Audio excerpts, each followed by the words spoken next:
आशा करता हूं आप सब बहुत अच्छे होंगे। मेरे प्यारे बच्चों, साथियों, मॉडर्न हिस्ट्री शुरू होने वाली है। मॉडर्न हिस्ट्री मैंने थोड़ी रोक के रखी थी। सिलेबस बहुत अच्छे तरीके से चल रहा है। ये यूट्यूब पे भी अपलोड होगा ताकि अगर कोई बच्चे ज्वाइन करना चाहें हमारे बैच को तो वो कर सकते हैं। मॉडर्न हिस्ट्री आज इंट्रोडक्शन है और जो पहला लेक्चर है वो 20 तारीख से आएगा। मॉडर्न हिस्ट्री थोड़ा सा क्या बहुत ही बारीक तरीके से मुझे कवर करना है क्योंकि उसी से ही मेंस और प्री में सवाल बनते हैं। एंशिएंट मेडाइवल का इतना वेटेज है नहीं। Art and culture and modern history are very important. 31 जनवरी तक modern history, world history and art and culture सब खत्म हो जाएगा। मतलब 31 जनवरी तक पूरी हिस्ट्री खत्म हो जाएगी।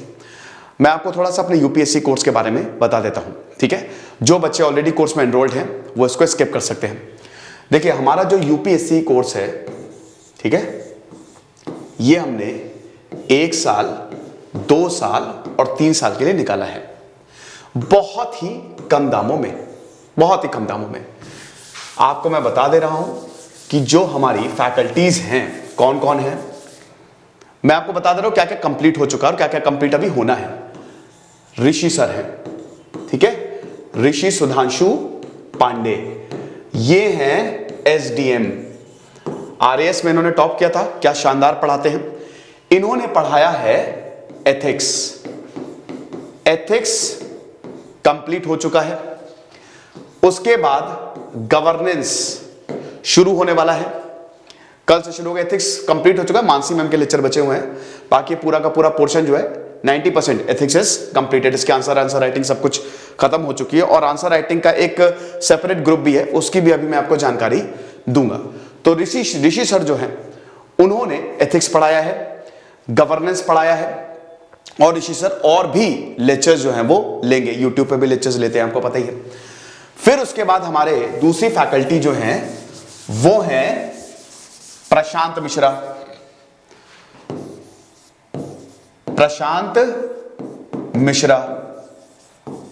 प्रशांत सर ने इंटरनल सिक्योरिटी कंप्लीट करा दिया है, इंटरनेशनल रिलेशंस कंप्लीट करा दिया है।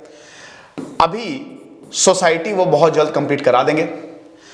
बजट और इकोनॉमिक सर्वे इन्होंने पूरा करंट अफेयर्स में कंप्लीट कराया हुआ था, राइट। तो ये चीज है। अगली फैकल्टी जो है वो हैं मानसी मैम। इन्होंने एथिक्स एंड करंट अफेयर्स का जिम्मा इन्होंने लिया हुआ है। करंट अफेयर्स तो पूरे अपडेट हो चुके हैं, 2 महीने के अपडेट होने हैं। वो अपडेट इसी महीने हो जाएंगे 31 दिसंबर तक, ठीक है। Then geography. अच्छा, ज्योग्राफी में 12th तक की एनसीईआरटी कंप्लीटेड। कुछ चैप्टर्स बचे हैं, आई गेस 10 चैप्टर्स बचे हुए हैं। इसके बाद जो मिसलेनियस बचेगा, ज्यादा बचेगा नहीं, एनसीईआरटी में ही सब कवर हो जाता है। लेकिन अगर आपका ऑप्शनल नहीं है ज्योग्राफी, जो भी बचेगा वो अपलोड हो जाएगा। यानी कि मोस्ट प्रोबेबली 15 जनवरी तक geography will be completed, okay. फिर अगली फैकल्टी है हमारे रवि अग्रहारी सर। इनका आपने सबने नाम सुना ही होगा। इन्होंने साइंस एंड टेक, मैं फिर से बोल रहा हूं, जो बच्चे कोर्स में एनरोल्ड है वो इसको स्किप कर दे, नो नीड। एनवायरमेंट ये ऑलरेडी कंप्लीट हो चुका है और ये हिंदी और इंग्लिश दोनों में ही है। याद रखिएगा, बहुत क्वेरीज आती है, सर हिंदी में कब निकाल रहे हो। हमने जो पढ़ाया है, जो समझाया है वो हिंदी में है, लेकिन जो कंटेंट है वो इंग्लिश में है। यानी कि basically it's for English medium, right. So समझाया हमने हिंदी में है। हालांकि बहुत सारे हिंदी मीडियम के बच्चे भी हमारे साथ जुड़े हैं, लेकिन ध्यान दीजिएगा कंटेंट आपको हिंदी में नहीं मिलेगा। तो environment and science and tech ये पूरा का पूरा कंप्लीट हो चुका है ऑलरेडी। जितने भी लेक्चर्स हैं हिंदी और इंग्लिश में, दोनों में ही कंप्लीट करवा दिए गए हैं, ओके। देन इंदरजीत सिंह, पहले राशि मैम इकोनॉमी पढ़ाने वाली थी, लेकिन क्योंकि वो एडमिनिस्ट्रेशन वर्क देती है तो उनके लिए थोड़ी सी दिक्कत हो रही है। तो इंदरजीत सर जो हैं वो आपको इकोनॉमिक्स पढ़ाएंगे। इकोनॉमिक्स 4 दिन में शुरू होने वाली है। 20 तारीख तक इकोनॉमिक्स हम शुरू करेंगे और 31 जनवरी तक इकोनॉमिक्स को हम खत्म करेंगे। इसमें आपकी 6th to 12th तक की एनसीईआरटीज पूरी होगी। देन इसके बाद जो भी मिसलेनियस बचेगा वो करवाया जाएगा। मिसलेनियस क्या, संजीव वर्मा एंड रमेश सिंह की किताब से पूरी की पूरी इकोनॉमिक्स करवाई जाएगी। उसके बाद सबसे इन सब से थोड़ी सी कम काबिल फैकल्टी सिद्धांत अग्निहोत्री, ठीक है, यानी कि मैं। तो मैंने क्या पढ़ाया है, मैंने पॉलिटी ऑलरेडी कंप्लीट करा दिया है, polity is completed, answer writing सब हो गई है, ठीक है। देन हिस्ट्री, हिस्ट्री में एंशिएंट और मेडाइवल इज कंप्लीटेड। मॉडर्न हम शुरू करेंगे 20 से, आज इंट्रोडक्टरी लेक्चर होगा। आर्ट एंड कल्चर और वर्ल्ड हिस्ट्री में तो इसका इतना वेटेज नहीं है, तो ये सब कुछ 31 जनवरी तक खत्म हो जाएगा। हमारा 70% कोर्स इज कंप्लीटेड। 28 फरवरी तक हम पूरा का पूरा कोर्स कंप्लीट कर देंगे और उसके बाद एक एक बच्चे को पकड़ पकड़ के उनसे प्रैक्टिस करवाएंगे।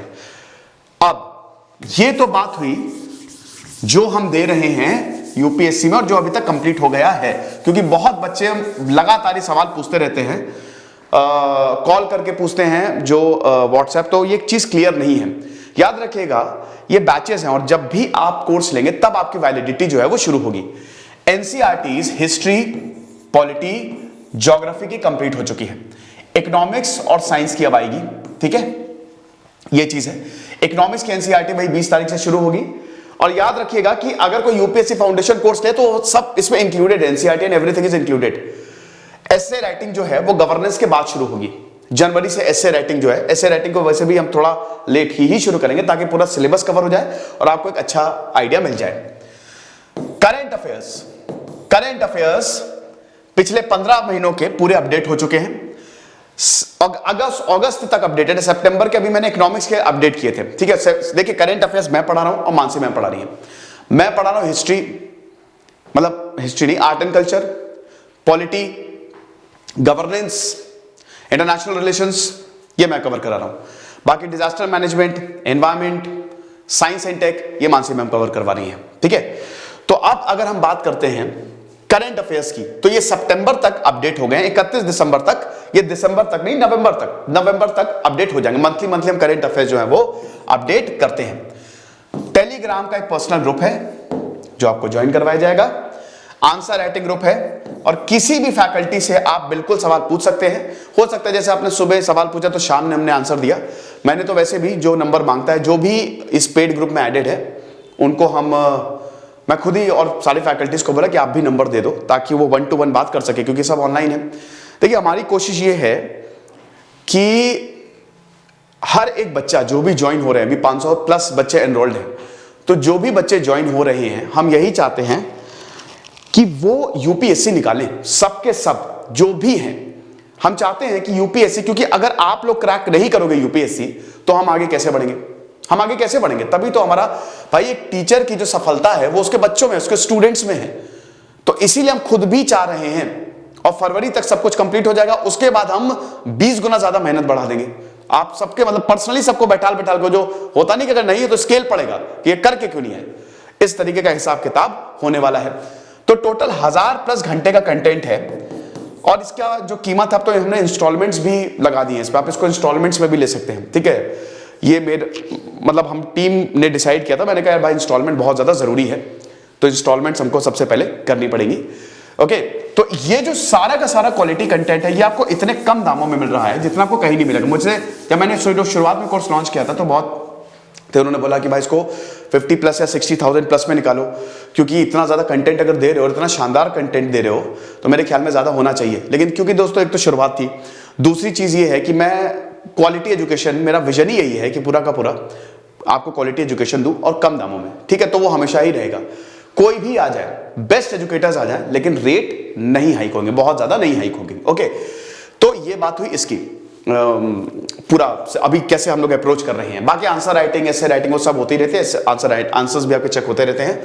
तो आई होप अब चीजें आपको क्लियर हो गई होंगी, कोई प्रॉब्लम नहीं। अच्छा, अब जो मेरे लेक्चर्स होंगे जैसे मॉडर्न हिस्ट्री पूरा डिजिटल बोर्ड पे ही होगा, स्मार्ट बोर्ड पे होगा। हालांकि मेरा मानना यह है, बहुत बच्चे डिमांड कर रहे थे सर स्मार्ट बोर्ड पे इंटरैक्शन बढ़ जाता है, थोड़ा कैमरे के सामने डेफिनेटली इंटरैक्शन बढ़ जाता है, वो पीपीटी वाला थोड़ा सा बोरिंग हो जाता है, मोनोटोनस हो जाता है। बट अगर आप एक यूपीएससी एस्पायरेंट है तो आपको सिर्फ फर्क नहीं पड़ना चाहिए कि स्मार्ट बोर्ड है क्या है, आपको सिर्फ कंटेंट चाहिए, आपको गाइडेंस चाहिए और आपको पढ़ना है। मेरा पर्सनल मानना यह है कि अगर बहुत आपके स्मार्ट बोर्ड पे और इस पे करो तो फिर वो आप समझिए कि आपकी तैयारी काफी वीक है, ठीक है। क्योंकि एक जो एस्पायरेंट होता है भाई, जब हम तैयारी करते थे तो हमारे पास कुछ नहीं था, हमारे पास तो इतने भी पैसे नहीं थे कि हम कोचिंग, जो कोचिंग्स थी क्योंकि सब ऑफलाइन थी, वो 1-1, 1.5-1.5 लाख 2-2 लाख, तो हमारी तो औकात ही नहीं थी, कोचिंग तो सब खुद से ही किया है, तो कहीं पे भी कुछ भी मिल जाता था तो वो करते थे। तो सबसे पहली ये चीज है। कोर्स के बारे में आपको हमने बता दिया, तो मेरे जो मॉडर्न हिस्ट्री के लेक्चर्स होंगे वो सब के सब स्मार्ट बोर्ड पे होंगे और पीपीटी फॉर्म में होंगे बोर्ड पे। तो आज मैं सिर्फ ये इंट्रो लेक्चर है इसलिए मैं बता रहा हूं, ये सब पीपीटी फॉर्म में होंगे। ओके आदित्य नहीं, कमल मुझसे कह रहा था कि सर स्मार्ट बोर्ड पे, ठीक है कमल, तो सारे के सारे लेक्चर्स होंगे स्मार्ट बोर्ड पे। ओके, हिस्ट्री के तो होंगे, मॉडर्न हिस्ट्री पूरी की पूरी में स्मार्ट बोर्ड पे कवर करेंगे, आर्ट एंड कल्चर भी स्मार्ट बोर्ड पे कवर करेंगे। ओके, तो अब हम मॉडर्न हिस्ट्री की बात करते हैं। देखिए मॉडर्न हिस्ट्री 15 से 20% जो प्री में सवाल है मॉडर्न हिस्ट्री से आएंगे आपके। मेंस में भी सवाल दोस्तों मॉडर्न हिस्ट्री से बहुत ज्यादा आते हैं। ओके, मॉडर्न हिस्ट्री की अगर बात करें तो हम इसको अप्रोच कैसे करने वाले हैं। मेडाइवल हमने खत्म कर ली, मेडाइवल हमने देख लिया, मराठा एम्पायर तक हमने देख लिया। मेडाइवल का इतना वेटेज नहीं है, लेकिन मॉडर्न का काफी ज्यादा वेटेज है क्योंकि इससे भारत बदला। तो सबसे पहले हम 6 पॉइंट्स में मॉडर्न हिस्ट्री को कवर करेंगे। ये पॉइंट्स क्या क्या होंगे? सबसे पहले तो हम जो फर्स्ट होगा वो, और याद रखिएगा कि इसकी पीडीएफ आपको मिल जाएगी जैसे ही लेक्चर अपलोड होगा, क्योंकि ये तो देखिए ये तो अभी ये बोर्ड पे मैं अभी आपको सिर्फ इंट्रो लेक्चर है ये, उसके बाद जो हम 20 तारीख से लेक्चर्स करेंगे वो हम पीपीटी फॉर्म में करेंगे। डेली एक लेक्चर आएगा, सैटरडे संडे छोड़ के डेली एक लेक्चर आएगा। हो सकता है कुछ दिन डिले हो जाए, ऐसा होता है मेरे साथ दोस्तों, क्योंकि मैं और बहुत कामों में बिजी रहता हूं। देखिए मेरे पास ना, मैं मल्टीटास्किंग है इस समय मेरे पास। मुझे एक तो लेक्चर्स करने हैं यूट्यूब पे, फिर लेक्चर्स करने हैं, फिर एडमिनिस्ट्रेट करना है, सारी फैकल्टी से बात करनी है, तो थोड़ा सा हो जाता है। इतना तो आप कॉम्प्रोमाइज करिए ही। लेकिन वही है ना कि भाई देखो मैंने वादा किया है, थोड़ी बहुत दिक्कतें हुई थी शुरू में, लेकिन जो भी मैंने वादा किया है वो बिल्कुल मैं निभाऊंगा। इनफैक्ट कुछ एसएससी के कोर्सेज में थोड़ा सा गड़बड़ हुई थी तो उनकी भी वैलिडिटी मैंने बढ़ा दी। ओके, तो ये चीज है। तो सबसे पहले तो मॉडर्न हिस्ट्री में हमको क्या देखना है? मॉडर्न हिस्ट्री में हमको सबसे पहले देखना है शुरुआत कहां से होती है। शुरुआत होती है, पहला पॉइंट, इंडिया 1757। ओके, ये यहां से आपकी मॉडर्न हिस्ट्री बदलती है। कैसे मॉडर्न हिस्ट्री बदलती है? देखो इतिहास, हिस्टोरियोग्राफी, हिस्ट्री कैसे लिखी गई है, हमने क्या क्या पॉइंट्स लिए हैं, कहां कहां से हमने सोर्सेस उठाए हैं, ये बहुत ज्यादा जरूरी होता है। तो अगर हम इसकी बात कर रहे हैं तो आप समझिए कि अभी तक हमारे पास अच्छा खासा कंटेंट हो गया था कि हम इतिहास लिख सके। 1707 के बाद जब मुगल्स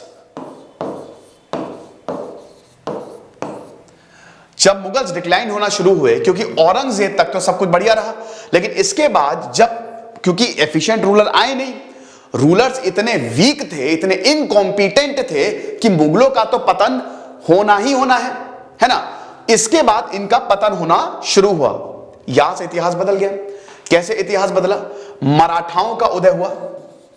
भाई मराठाओं का, अरे यार मराठाओं का जो उदय हुआ उसने भारत के इतिहास को बदला। जब तक मुगल्स स्ट्रांग थे, जैसे अकबर ने कंसोलिडेट किया। इतिहास में क्या होता है ना कि एक इंसान कंसोलिडेट करता है और दूसरा इंसान एक्सपैंड करता है। तो जैसे अकबर ने कंसोलिडेट किया, उसने सब कुछ मिला दिया, उत्तर से लेकर दक्षिण तक, ईस्ट से लेकर वेस्ट तक सब कुछ मिला दिया, और औरंगजेब ने एक्सपैंड कर दिया। लेकिन इतने बड़े साम्राज्य को चलाने के लिए आपको चाहिए हिम्मत। तो औरंगजेब के बाद इतनी ज्यादा हिम्मत किसी की थी ही नहीं, सब के सब नाकारे। तो अब हम ये देखते हैं कि मुगलों का डिक्लाइन होने लगा, मुगल्स जो है डिक्लाइन होने लगे। फिर इधर आ गए भैया बाजीराव। 1720 में 19 साल के बाजीराव ने बैंड बजा दी भाई, बैंड बजा दी। अगले 20 सालों में 1740 तक भाई उन्होंने सब कुछ जीत लिया। उन्होंने तो लाल किले पे जाके कब्जा कर लिया था, भगा दिया था मुगलों को। तो मुगलों की बैंड बज गई और मराठाओं का उदय हुआ, है ना। उसके बाद फिर सिखों की बात करते हैं। सिख एम्पायर एक बहुत ही ताकतवर एम्पायर था।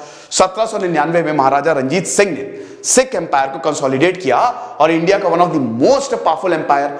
ये तो बात हुई नॉर्थ की। अब एकदम साउथ में आ जाइए आप। साउथ में मैसूर भाई, हैदर अली और टीपू सुल्तान ने साउथ पे पकड़ इतनी तगड़ी बना ली थी कि किसी की औकात थी ही नहीं कि इनको हिलाया जा सके।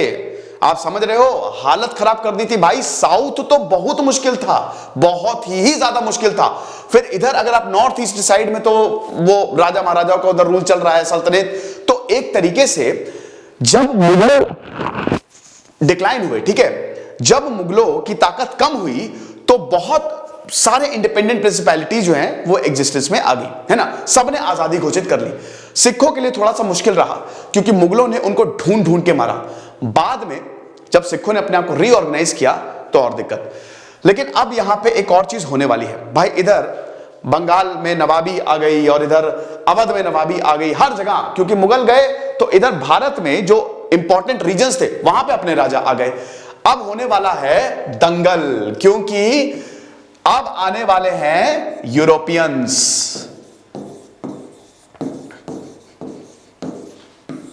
समझे? तो यूरोपियंस है।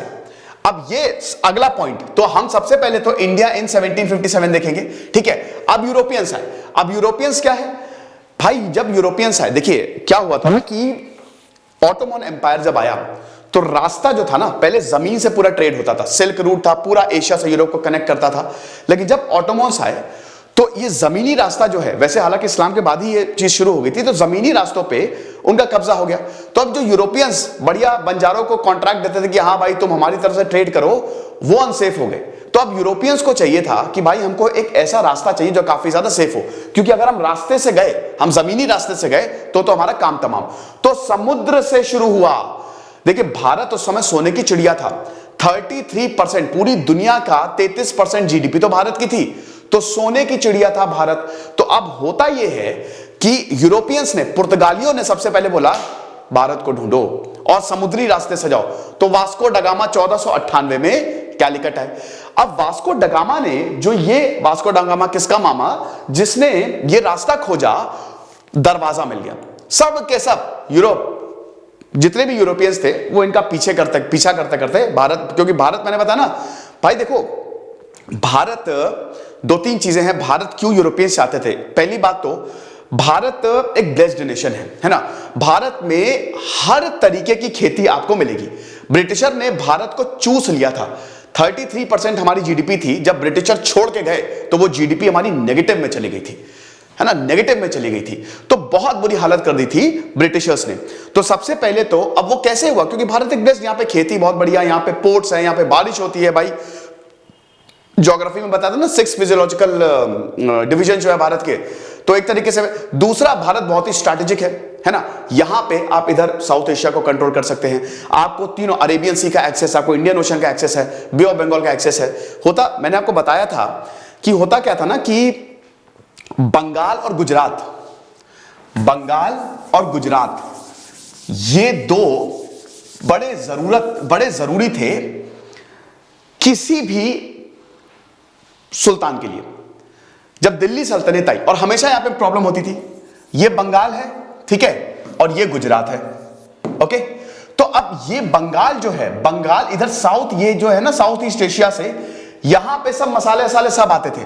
फिर ये रास्ते से होते हुए, जमीनी रास्ते से होते हुए गुजरात से फिर ये निकल जाते थे। तो जो गुजरात और जिसने बंगाल दोनों पे ही कब्जा किया वो बहुत आगे बढ़ा। अब बंगाल पे कब्जा करना बड़ा मुश्किल था। हमेशा बंगाल और बिहार पे कब्जा करना, याद रखिए अगर मैं बंगाल बोलो तो उसमें बिहार भी आ जाएगा, तो वो बड़ा मुश्किल था। गुजरात भी सेम चीज। अल्टीमेटली अकबर ने इन दोनों पे कब्जा किया और इसीलिए अकबर बहुत बड़ा, मतलब इतना पैसा आया इन दोनों सल्तनत से कि क्या बताएं। ब्रिटिशर भी तो बंगाल में गए थे, ब्रिटिशर भी बंगाल में गए।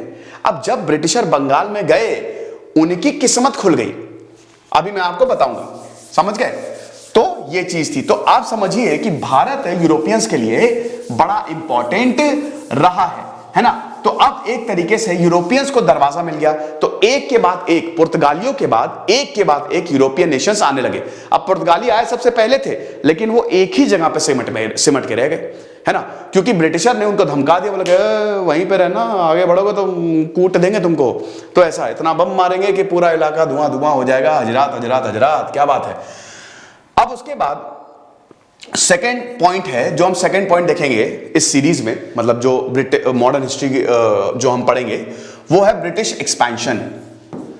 ठीक है, ये है हमारा, मेरी राइटिंग बहुत ही घटिया है, इसको हम देखने वाले कि ब्रिटिश ने एक्सपैंड कैसे किया। देखो, ईस्ट इंडिया कंपनी बन गई, प्राइवेट कंपनी थी एक, ईस्ट इंडिया कंपनी बन गई, और उसके बाद हर की ईस्ट इंडिया कंपनी बनी सारे यूरोप कि भाई भारत ढूंढो, भारत ढूंढो। क्रिस्टोफर कोलंबस निकले तो भारत ढूंढने के लिए पहुंच गए अमेरिका, और उन्होंने कहा यही भारत है, इसीलिए वहां ब्रिटिशर को, मतलब यूरोपियंस, वहां पर उनको रेड इंडियंस बोला जाता था अमेरिका को। ठीक है, खैर वो एक अलग कहानी है, वर्ल्ड हिस्ट्री में मैंने उसको वैसे भी कवर की हुई है। तो अब क्या हुआ कि सबसे पहले आए ब्रिटिशर 1609 में थॉमस रो, फिर 1615 में विलियम हॉकिंस आए। जहांगीर बड़ा इंप्रेस हुआ और बोला कि भाई ये तो इंग्लिश खान है, इतनी बढ़िया। क्या है ना कि देखिए, ब्रिटिशर ने दिमाग बहुत अच्छा यूज किया। अगर आपको किसी का दिल जीतना है, उसकी भाषा में बात करो, मजा आ जाएगी। आप देखो कि अगर मान लो कोई अंग्रेज आता है, वो हिंदी बोलता है, हम तुमसे प्यार करता है, और अगर फ्लुएंट हिंदी बोलता है, हम तो तुमसे प्यार करता है, तो मजा ही आ जाएगी। बोलेगा अरे भाई यही है मेरा, बस बस आ जाओ आ जाओ आ जाओ। तो ये लोग ना लोकल लैंग्वेज को सीखने लगे, और लोकल लैंग्वेज में जब इन्होंने जहांगीर से कन्वर्स किया, तो भाई सब उसको लगा कि यार क्या बात है भाई, इसको सब पर्शियन आ रही है, क्या बात है, बहुत बढ़िया। तो यार तुम तो इंग्लिश खान हो। अब जहांगीर भाई फंस गए। तो जहांगीर ने, ब्रिटिशर जहां पे भी जाते थे, ये जो अंग्रेज जाते थे, खूब अच्छे खासे तोहफे लेके जाते थे, खूब तोहफे लेके जाते थे। तो अब ये क्या हम समझेंगे ये कैसे पूरा का पूरा हिसाब किताब रहा है। तो अल्टीमेटली यहां पे ब्रिटिशर आ गए, और जहांगीर ने बोला कि ठीक है आओ, तुम आके फैक्ट्री वैक्ट्री सेटअप करो। तो इन्होंने फिर कोचीन, सूरत, मतलब सूरत हो गया इधर बंगाल साइड में, बंगाल गुजरात साइड में, इन्होंने एक के बाद एक जो है वो फैक्ट्री स्टैब्लिश करनी शुरू की। अब ये क्या करते थे ना, इन्होंने पहले फैक्ट्री स्टैब्लिश करनी, ये पहले फैक्ट्री स्टैब्लिश करते थे। ठीक है, इन्होंने बोला कि अरे हमको तो खाली ट्रेड करना है, थोड़ा पैसा आपको दे देंगे, थोड़ा आपको दे देंगे, ठीक है कोई बात नहीं है। धीमे धीमे किले बनाने लग गए, है ना, फोर्ट बनाने लगे। अब फोर्ट उस समय बड़ा, भाई फोर्ट, किला मतलब है कि तुम एडमिनिस्ट्रेट कर रहे हो। तो वहां पे लोग बोलते थे क्या क्या भाई क्या, लगे अरे नहीं नहीं साहब, हमको तो माफ कर दीजिए भाई, यहाँ चोरी वोरी बहुत होती है ना, तो इसलिए बस किले बना रहे हैं। फिर अपनी आर्मी बैठा देते थे, और उसके बाद फिर बैंड बजा देते थे। पहली बात। दूसरा पॉइंट ये था कि ब्रिटिश, आप एक रीजन बता सकते हो, मैं आप अच्छा ये लाइव क्लास नहीं हो रही है, वरना मैं आपको बताता ब्रिटिशर सबसे आगे क्यों निकला, सबसे ज्यादा आगे। इनफैक्ट सिर्फ भारत में नहीं बल्कि पूरी दुनिया में। जब ये जंग थी, इंपीरियलिज्म और कॉलोनियलिज्म, उपनिवेशवाद और साम्राज्यवाद की जब जंग छिड़ी, तो उसमें ब्रिटिशर ने बाजी मारी। फ्रेंच एम्पायर बहुत बड़ा, फ्रांस और ब्रिटिश की जंग बहुत तगड़ा, नेपोलियन था, नेपोलियन ने फिर एक्सपैंड किया, फिर ब्रिटिशर ने उनको हराया। तो British empire, French empire, Russian empire, ये तीन बहुत तगड़े, और ऑटोमन्स, ये चार बहुत तगड़े एम्पायर थे। लेकिन ब्रिटिश जीता, ब्रिटिश फ्रेंच इसमें से मेन था। उसका रीजन पता है क्यों? नेवी। जिसके पास नेवी है, क्योंकि उस समय ना ही ट्रेन थी और ना ही प्लेन थे, तो भाई जिसके पास नेवी है वो बजाएगा बैंड, है ना। और शिवाजी ने नेवी बनाई, तभी मराठा एम्पायर बहुत ज्यादा ताकतवर हो गया, क्योंकि ये बड़े बड़े शिप्स लेके जाते थे। गन पाउडर चाइना से आया, लेकिन यूज किसने किया? ब्रिटिशर ने। समझ रहे हो? तो ये चीजें, उनकी तादाद कोई थोड़ी ना ज्यादा थी, लेकिन हथियार और स्ट्रैटेजी इतनी जबरदस्त थी कि कोई इनके सामने टिक ही नहीं पाया। तो अभी अब यूरोपियंस जो है वो दरवाजा, अब यहां पे ब्रिटिशर है, ठीक है। अब ब्रिटिशर आए तो भाई हम ये देखते हैं कि बंगाल में मुर्शिद कुली खान जो है, इन्होंने पासेस दिए, ठीक है, दस्तक पासेस। अब देखिए क्या होता है ना, कि होता क्या है कि अगर मान लीजिए कि मेरा एरिया है, बहुत समय से वहां पे लोग व्यापार कर रहे हैं, बाहर से लोग आएंगे व्यापार करने, बाहर से लोग आएंगे व्यापार करने, तो मुझे प्रॉब्लम होगी ना। बाहर से लोग, भाई इतने समय से हम व्यापार कर रहे हैं, तुम अब हमारे पेट पे लात मारोगे। लेकिन अगर वो इंसान जो वहां का एरिया का लीडर है, जैसे मैं हूं, बोले सिद्धांत तुमको मैं इतना पैसा दूंगा ना, हमको व्यापार करने दो, तो मैं बोलूंगा ठीक है। बंगाल में यही हुआ, दस्तक पासेस इशू कर दिए गए, और जब दस्तक पासेस इशू किए, उसकी फोटो कॉपी करा करा के बेचने लगे ब्रिटिशर। और जब ये पता चला, दिमाग खराब हो गया यहाँ पे। अब ये इसमें सिराजुद्दौला बहुत ही यंग थे। सिराजुद्दौला समझ गए थे कि यार नवाब ऑफ बंगाल की यार ये बहुत बड़ी गड़बड़ होने वाली है। अभी हम जब सेकंड मतलब ये 6 में टोटल डिवाइड है मॉडर्न हिस्ट्री, जब हम आएंगे तो आपको पूरा अच्छे से मैं समझाऊंगा कि वो क्या फिर हुआ। तो सिराजुद्दौला को पता चल गया कि भाई यार ये तो बहुत गड़बड़ है। और सबसे इंपॉर्टेंट जो बैटल लड़ी गई है, अभी हम सिर्फ ब्रिटिश के बारे में, 1757 में बैटल ऑफ प्लेसी। ये बैटल ऑफ प्लेसी क्या, ये नॉन बैटल ऑफ प्लेसी है, ठीक है। रॉबर्ट क्लाइव एक क्लर्क था। क्लर्क समझिए, एक क्लर्क ने ये बोला कि आपको जीतना है ना, आप मुझे एक बार आजमा के देखो, मैं आपको पूरा बंगाल दे दूंगा, बंगाल छोड़ो भारत दे दूंगा। तो रॉबर्ट क्लाइव पहले जनरल बने, जनरल बनाए गए, ये गवर्नर बनाए गए बंगाल के। रॉबर्ट क्लाइव, सिराजुद्दौला की जंग हुई 1757 में, और हम ये देखते हैं कि खेल खत्म कर दिया यहां पे सिराजुद्दौला का। कोई लड़ाई नहीं, धोखा दे दिया। कौन था भाई जिसने धोखा दिया था? चलो मुझे कमेंट बॉक्स में बताओ, है ना। इनका जो सेनापति था सिराजुद्दौला का, उसको अपने साथ मिला के रॉबर्ट क्लाइव ने ऐसा धोखा दिलवाया कि सिराजुद्दौला बोले कि यार बहुत बड़ी गड़बड़ हो गई, क्या करें। तो भाई बैटल ऑफ प्लेसी से ब्रिटिश बदल गया, बंगाल का कब्जा। एक और बैटल हुई 1764 में, बैटल ऑफ बक्सर, ठीक है, बैटल ऑफ बक्सर हुई। अब ये बैटल ऑफ बक्सर में आप समझिए कि भाई इसमें वही है कि 1757 में बंगाल हारा, लेकिन जब बंगाल हारा तो भाई मुगल्स और अवध, इन्होंने बोला अरे बाप रे, ये आज बंगाल को हरा रहे, कल को हमको हराएंगे। तीनों साथ में आ गए। ब्रिटिशर ने तीनों को साथ में हरा दिया। क्या देखो युद्ध कैसे होगा युद्ध। अब भाई ब्रिटिश यूरोपियंस, मैंने बताया ना कि सब इधर से ही आया, भारत से ही निकला, इधर साउथ एशिया से निकला। तो इसमें एक और रीजन है, अभी मैं बताऊंगा। उसमें मसालों का भी बहुत बड़ा रीजन है, जो ये यूरोपियंस बात आए थे। अभी मैं इसमें क्लियर करता हूं। तो अब आप एक बात बताओ मुझे सिंपल सी, कि जो यहां पे युद्ध होता है वो तलवार लाठियों से तो होता नहीं है। अब इन लोगों के पास जो थे ना, वो बहुत एडवांस्ड वेपन्स नहीं थे, बल्कि ब्रिटिशर के साथ काफी एडवांस्ड वेपन्स थे। एडवांस्ड वेपन्स थे टीपू सुल्तान के पास। टीपू सुल्तान ने पकड़ पकड़ के मिसाइलें मारी हैं, है ना। मतलब इतनी बड़ी नहीं, आज जैसे नासा सा लॉन्च करते हैं, तो वो चीज, इसीलिए उनको हराना बड़ा मुश्किल था भाई। 4 बार वॉर करना पड़ा, ठीक है, तब 4 बार युद्ध करना पड़ा, एंग्लो मैसूर वॉर, तब जाके टीपू सुल्तान हारे हैं, है ना। 1799 में खेल खत्म।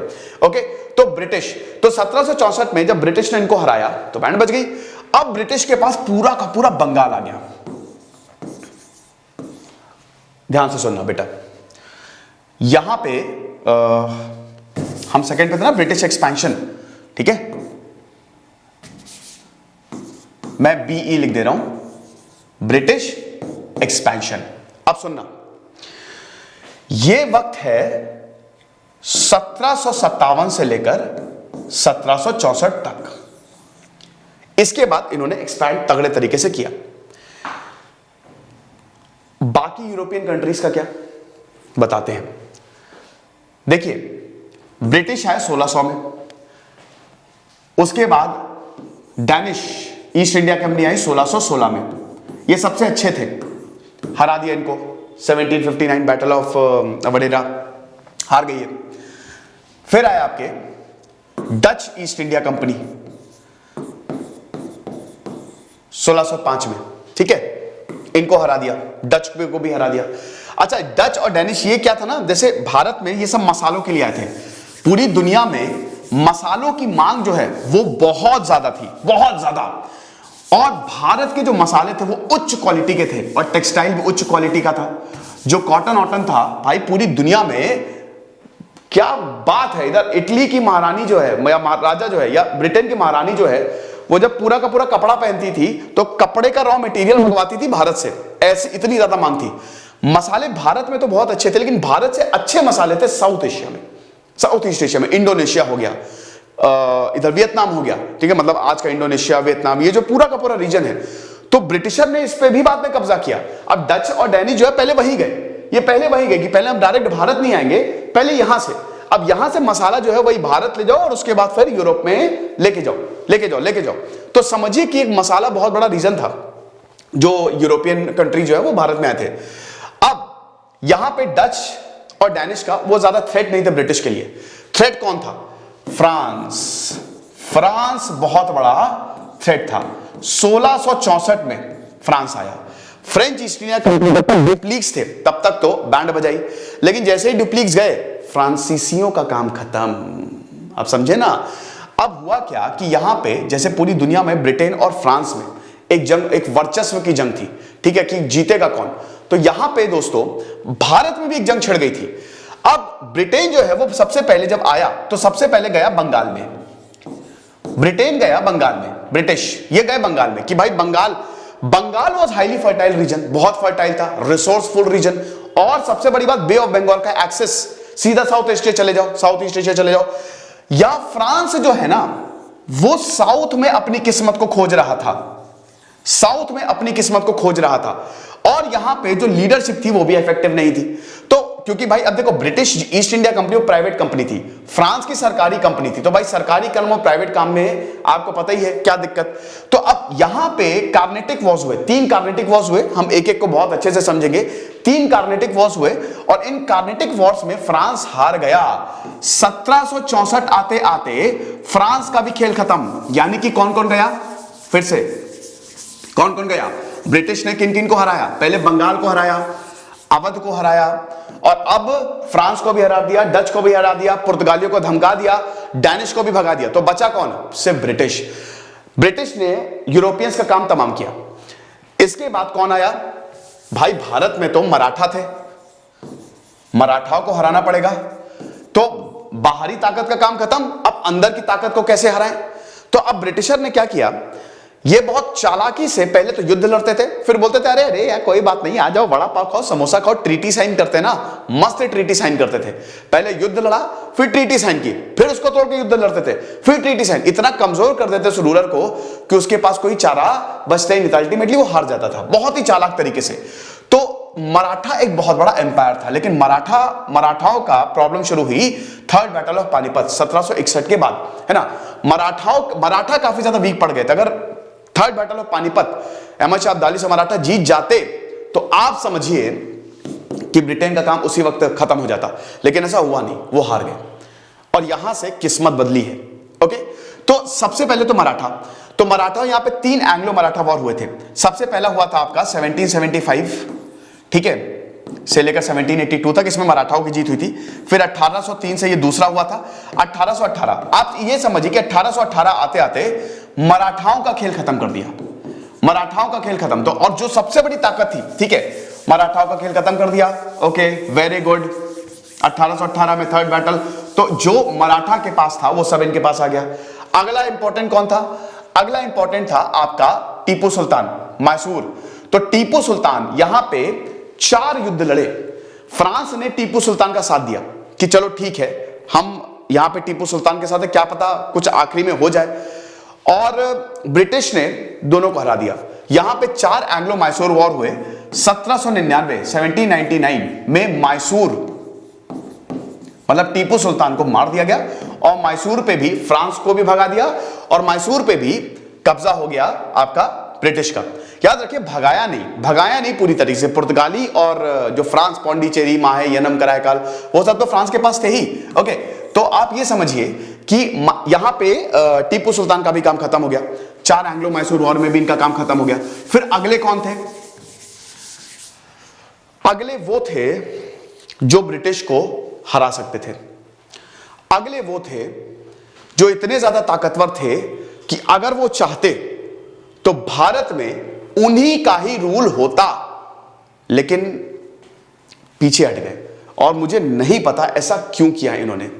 वो थे महाराजा रंजीत सिंह, यानी कि सिख एम्पायर।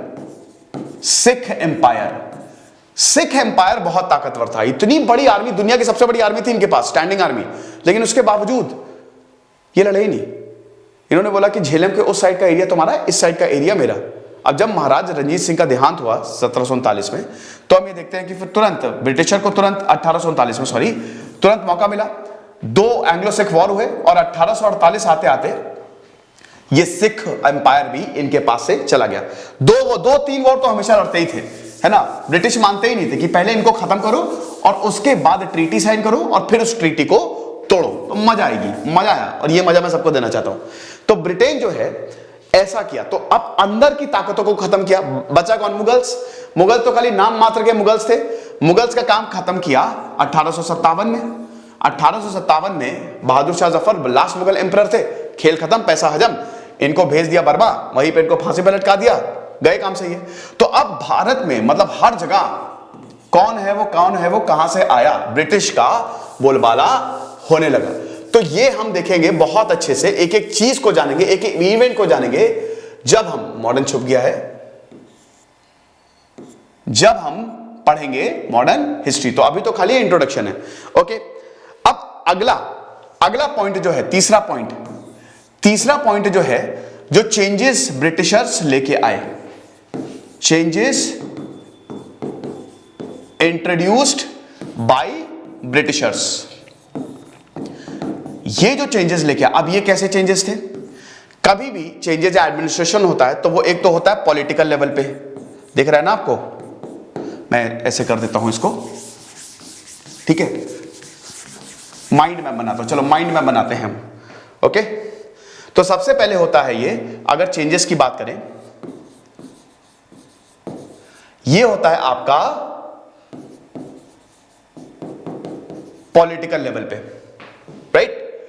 पॉइंटिंग हो गया ये।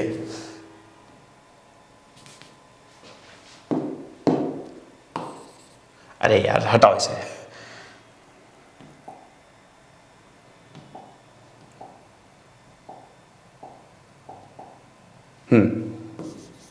पॉलिटिकल लेवल पे मेरी एक तो राइटिंग इतनी गंदी है, वो पकड़ भी नहीं पा रहा है,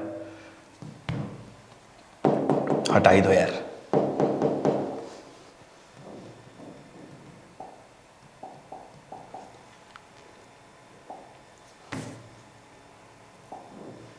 हाँ, तो चेंजेस की बात करें तो ये पॉलिटिकल लेवल पे हुए।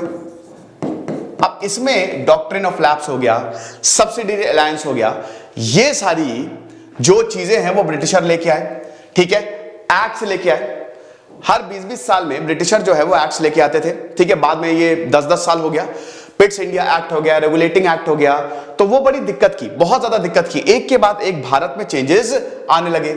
दूसरा, इकोनॉमिक लेवल पे भाई रेलवे बजट हो गया, उसके बाद कहीं पे भी वॉर है तो भारत को ही भेजा जा रहा है, भारत के रिसोर्सेस को ड्रेन करना। भाई इकोनॉमिक लेवल पे तो बुरी हालत कर दिया, इतने सारे ऊल जलूल टैक्स लगा दिए थे यहाँ पे ब्रिटिशर ने कि क्या पता, वो हम धीमे से देखेंगे, मतलब धीमे धीमे देखेंगे, धीमे से क्या, लैंड रेवेन्यू, ठीक है, permanent settlement, ryotwari settlement, ryotwari system हो गया, महालवाड़ी सेटलमेंट, ये सब। तीसरे, सोशल लेवल पे। अब ये जो सोशल लेवल पे था ना, यहां पे लोगों का मूड खराब हो गया। हिंदू मुस्लिम दोनों का ही कहना था कि भाई देखो, जैसे एबॉलिशन ऑफ सती हो गया, यकीनन बहुत बेहतरीन चीज है, मैकॉले कमीशन हो गया, एजुकेशन रिफॉर्मेशन, आप हमारे पर्सनल मैटर में क्यों हस्तक्षेप कर रहे हो?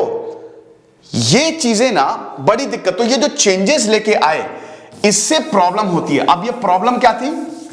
ये प्रॉब्लम थी, चौथा पॉइंट जो हमको चौथे, हम उसमें हमने डिवाइड किया मॉडर्न हिस्ट्री को, ये थी rebellions, religious movements, social movements, सन्यासी रिबेलियन हुआ है ना, ट्राइबल्स ने एक के बाद एक रिबेल किया, राइट्स नहीं मिले, लोगों ने रिबेल किया, बोला कि भाई ऐसे तो चलेगा नहीं। सोशो इकोनॉमिक पारसी मूवमेंट शुरू हुआ, सिख मूवमेंट शुरू हुआ कि जो तुमने हमसे जमीन छीनी हुई है और जो हमारी बैंड बजाई हुई है, जो सबसे गरीब है उसको कुछ नहीं दे रहे हो, इतना ज्यादा टैक्स ले रहे हो, ऐसे कैसे होगा? ऐसे कैसे होगा भाई? आप समझिए कि इन्होंने हैंडीक्राफ्ट इंडस्ट्री पूरी बर्बाद कर दी, हमारी जो हैंडीक्राफ्ट इंडस्ट्री थी पूरी बर्बाद कर दी। याद रखिएगा कि इसमें कुछ अच्छी चीजें भी थी, लेकिन वो अच्छी चीजें ब्रिटिश के लिए थी। जैसे ब्रिटिश मॉडर्निटी लेके आए, नो डाउट ब्रिटिश मॉडर्निटी लेके आए, भाई रेलवे इंट्रोड्यूस हुई, लेकिन वो रेलवे हमारे लिए थोड़ी ना थी, वो रेलवे थी ब्रिटिश के लिए, वो उन्हीं के लिए ही थी, हमारे लिए उन्होंने कुछ नहीं दिया, हमको कुछ नहीं दिया, ठीक है। तो वो जैसे जैसे हम लॉर्ड डलहौजी का जब पढ़ेंगे गवर्नर जनरल के बारे में, तब अच्छे से समझेंगे। ओके, तो ये चीज है। और आखिरी पांचवा point and the last point, Indian nationalism. ये भाई बहुत जबरदस्त चीज है। जब सब कुछ खत्म हो गया, 1857 भी खत्म हो गया, तो इंडियन नेशनल कांग्रेस बनती है। सेफ्टी वैल्व थ्योरी, ये तो ब्रिटिशर के लिए एक तरीके से है, ऐसा उस समय तर्क दिया जाता था। भारत में लीडर्स का उदय होता है 1885। 1885 से लेकर 1905 तक ये मॉडरेट फेज चलता है। 1885 से ही नेशनलिज्म शुरू हो गया था। मॉडरेट फेज मतलब कांग्रेस जो है वो ये नहीं कह रही थी कि ब्रिटिशर से हमको आजादी चाहिए। कांग्रेस ये बोलती थी कि आप आजाद मत हो, हमको मतलब हमको आजादी नहीं चाहिए, हमको आप राइट्स दे दो, है ना, हमको रिप्रेजेंटेशन दे दो, हमको जो कानून बनाए हमारा से हो उसमें। तो ये जो इंडियन लीडर्स है वो मांग करने लगे। 1905 में पार्टीशन ऑफ बंगाल हो जाता है और यहीं से ब्रिटिशर की कब्र खुद गई।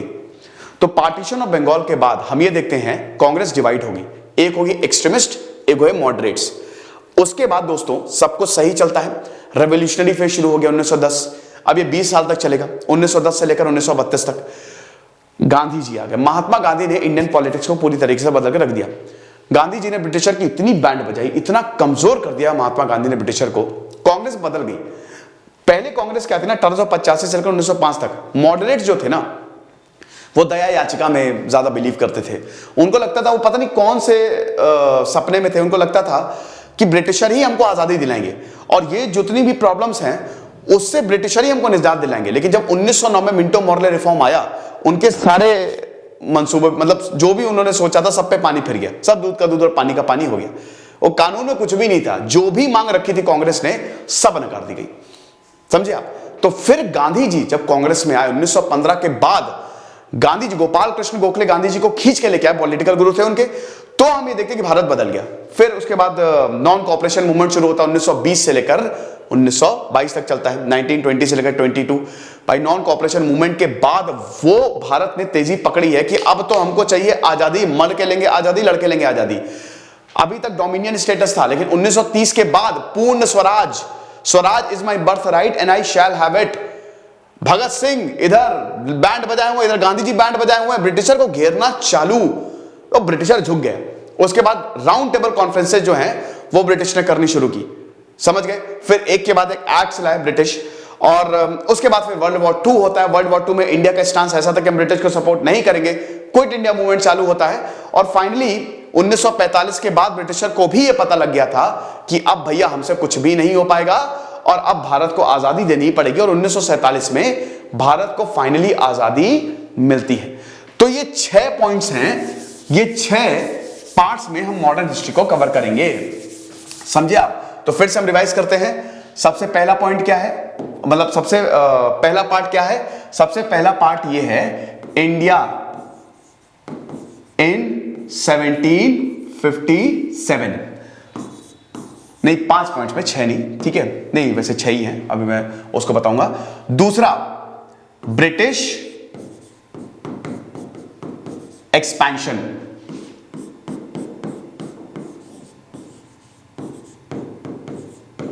ओके। तीसरा चेंजेस, सब कुछ मैंने आपको एक ग्लिम्स दे दिया इंट्रोडक्शन में, ब्रॉट बाय ब्रिटिशर, ये थोड़ा सा हो गया है। चौथा point rebellions, and social and religious reforms.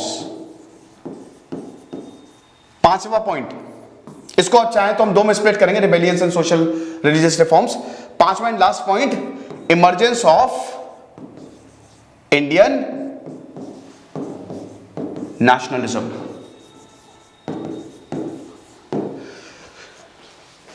तो ये टोटल 5 पॉइंट्स हैं, ठीक है। इन 5 पॉइंट्स में हम मॉडर्न हिस्ट्री को देखेंगे। तो इसकी जो पहली क्लास है इंडिया इन 1757, वो शुरू होगी आपकी 20 तारीख से। तो 20 दिसंबर को मेरा पहला लेक्चर आएगा। इन लेक्चर्स में हो सकता है देरी हो जाए थोड़ी बहुत, लेकिन जैसा कि मैंने बताया मैं पूरी कोशिश करूंगा कि डेली एक लेक्चर लेके आऊं। 31 जनवरी तक इंडिया आफ्टर इंडिपेंडेंस भी मैं कवर कर दूंगा, शायद 31 जनवरी से थोड़ा सा लेट हो जाए इंडिया आफ्टर इंडिपेंडेंस तक। तो ये सब कुछ रहेगा and it will all be on smart board. और आपको कोई भी डाउट हो तो you can call on our number, जो हमने अपना हेल्पलाइन नंबर दिया हुआ है, आप वहां पे व्हाट्सएप कर सकते हैं। डिस्क्रिप्शन में कमेंट बॉक्स में लिंक दिया हुआ है। हमारे ऑफिशियल ऐप से ही अगर आप कोर्सेज को परचेस करना चाहते हैं तो आप कर सकते हैं। ये लेक्चर था, तो जो बच्चे हैं वही एक्चुअली ग्रुप में पूछा जा रहा था सर मॉडर्न हिस्ट्री कब से शुरू होगी, मैं इसी का वेट कर रहा था। मैं सोच रहा था कि एक बार स्टूडियो सेटअप हो जाए तो मैं डिजिटल बोर्ड पे ही सब पढ़ाऊंगा। सिद्धांत अग्निहोत्री साइनिंग ऑफ।